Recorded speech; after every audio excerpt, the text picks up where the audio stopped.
Okay, let's talk about the downward facing dog now. We mentioned the hands, we mentioned the feet, we mentioned a little bit of the shoulders, but now let's put them together and see what we understand from this. So the perfect distance to come into your downward facing dog is probably from a plank. So your feet, you don't end up here, a narrow one, you don't end up here, a very wide one. So from your plank, if you just push your hips up to the sky, you should have more or less a comfortable distance for yourself. Now, the first thing, when you have your shoulder blades in towards one another, you can push your chest forward more into your knees more. So that probably makes you feel, oh, I can stretch. But that really isn't important. What's more important for us is to feel the shoulders away from one another, and we keep lengthening ourselves away from the floor as well. So let me show you from the front. It would make more sense that way.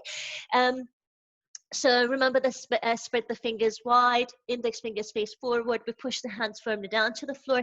And so this is the one that I catch a lot of people doing. So it feels quite more flexible almost to push the shoulders in. But what we need to do is remember to move the shoulders away from one another and then push yourself away from the floor.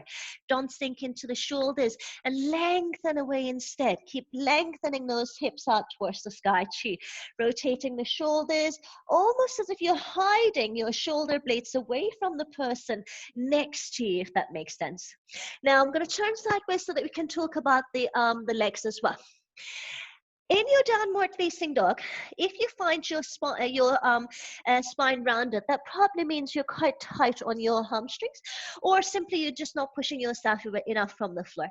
So you want to push the chest into the legs and we lengthen away from the floor. Then once we start straightening the legs, what we need to remember is to engage those quadriceps, the front of the legs, and then we push the heels down towards the floor without walking the feet forward to touch the heels to the floor. It's fine for our heels to be slightly lifted and then slightly rotated out to the side, just very slightly, and keep lengthening the hips out to the sky. But engage your quadriceps as much as you can so that your arms aren't carrying your whole body weight. You're very light on your hands. You're pushing down the floor away from you.